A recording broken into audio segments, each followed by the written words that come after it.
इंदौर का नामी व्यापारी राजा रघुवंशी एक युवा सफल और महत्वाकांक्षी बिजनेसमैन, जिसकी जिंदगी देखने वालों को किसी फिल्मी हीरो जैसी लगती थी। लेकिन किसे पता था कि उसकी ही करीबी का कोई शख्स उसकी इस चमत्कार जिंदगी को मौत के अंधेरी खाई में धकेल देगा। मई 2025 की शुरुआत में राजा रघुवंशी अपनी नई नवेली दुल्हन के साथ हनीमून पर निकला था। डेस्टिनेशन चुना गया था मेघालय का खूबसूरत इलाका सोहरा, जहां झरना है, हरियाली है और हर वो चीज है जो एक जोड़े को करीब लाती है। लेकिन उस ट्रिप के पीछे एक ऐसा राज छिपा था जिसे जानकर हर कोई सन्न रह गया। 23 मई की दोपहर वाई सावडोंग वाटरफॉल्स के पास अचानक राजा रघुवंशी लापता हो जाता है। कुछ दिनों तक तो स्थानीय पुलिस इसे एक दुर्घटना मानती है। सोचा गया शायद वह फिसल गया हो या पानी में बह गया हो, लेकिन जब 2 जून को उसका शव एक खाई से बरामद किया गया तो मामले में रफ्तार पकड़ ली। शव की हालात देखकर साफ था कि ये महज कोई हादसा नहीं था, ये एक सोची समझी हत्या थी। और जब इस हत्या की तह तक जांच करने के लिए बनी एसआईटी ने चार्जशीट दाखिल की तो 790 पन्नों की वो फाइल एक दिल दिला देने वाली साजिश की गवाह बन गई। चार्जशीट में सामने आया पहला नाम, वो भी सोनम रघुवंशी का। वही सोनम जो राजा की पत्नी थी, और इस चार्जशीट में जो खुलासे किए वो बेहद चौंकाने वाले थे।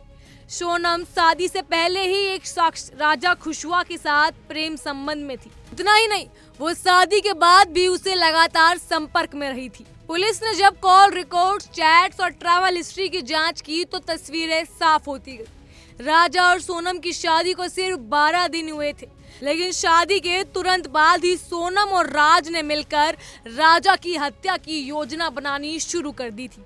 और ये योजना एक दिन की नहीं थी। सोनम और राज ने राजा को मारने की 3 बार कोशिश की, लेकिन हर बार कुछ ना कुछ कारणों से वो विफल रहे। लेकिन फिर उन्होंने एक और खौफनाक कदम उठाया।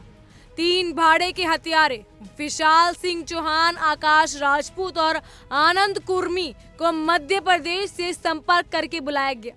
उन्हें राजा की हत्या के लिए मोटी रकम देने का वादा किया गया। चार्जशीट के अनुसार 23 मई की दोपहर जब राजा और सोनम वही सावडोंग वाटरफॉल्स के पास पहुंचे तो तीनों हत्यारे पहले से ही घात लगाकर बैठे थे। जैसे ही राजा थोड़ा आगे बढ़ा, तीनों ने मिलकर उस पर कुल्हाड़ी से हमला कर दिया।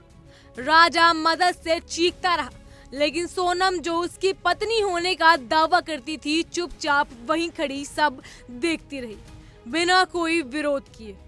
राजा के शरीर को घसीटकर एक खाई में फेंक दिया गया।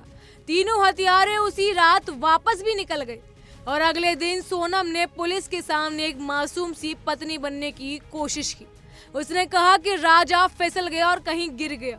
वो खुद भी बहुत डर गई थी, लेकिन पुलिस को उसकी बातों में झोल नजर आया। याद है, सोनम खुद हत्या के कई दिनों बाद मिली है।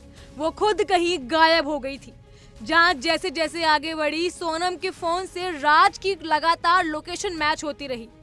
डाटा, कॉल डाटा रिकॉर्ड्स ने दिखाया कि हत्या के दिन और उससे पहले दोनों के बीच घंटों बातें हुई है।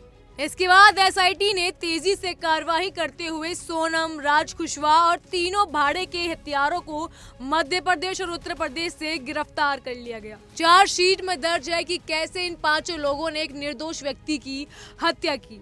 पहले नजदीकियां बनाई गई, फिर भरोसा जीता गया, फिर शादी हुई और हनीमून को ही राजा के लिए कब्र बना दिया गया। पुलिस अधीक्षक विवेक सिंह ने कहा कि इस हत्याकांड को एसआईटी ने पूर्व नियोजित और निर्मम करार दिया है।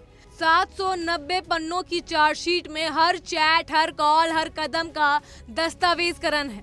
चार्जशीट में बीएनएस की धारा 103(1), 238(a) और 61(2) के तहत 5 आरोपियों पर केस दर्ज किया गया है।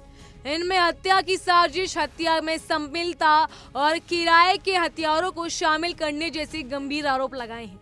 राजा के भाई विपिन रघुवंशी ने मीडिया से बात करते हुए कहा, हमें न्याय चाहिए। ये सिर्फ जेल नहीं, इन दरिंदों को मृत्यु दंड मिलना चाहिए। ये कोई आम हत्या नहीं थी, ये भरोसे की हत्या थी। राजा को अपनी ही पत्नी ने मौत के घाट उतार दिया। अब सवाल है कि कैसे इंसान अपनी हवस, लालच और रिश्तों के गलत इस्तेमाल के लिए इतना गिर सकता है। सोनम और राज ने ना सिर्फ एक जान ली बल्कि पूरे परिवार को ही तोड़ के रख दिया। और ये केस अब पूरे देश के सामने एक उदाहरण बन चुका है कि प्यार के नाम पर धोखा, शादी के नाम पर साजिश और रिश्तों के नाम पर खून किस हद तक जाकर किया जा सकता है। जांच पूरी हो चुकी है, चार्जशीट दाखिल हो चुकी है। अब इंतजार है न्यायपालिका की उस फैसले का जो न सिर्फ राजा के परिवार को इंसाफ देगा बल्कि उन सबको चेतावनी भी देगा जो रिश्तों की आड़ में खंजर छिपा के चलते हैं। इस पर आपकी राय क्या है, हमें कमेंट सेक्शन में जरूर बताइए। फिलहाल के लिए इतना ही। तमाम खबरों के लिए फॉलो कीजिए इंडिया डेली को।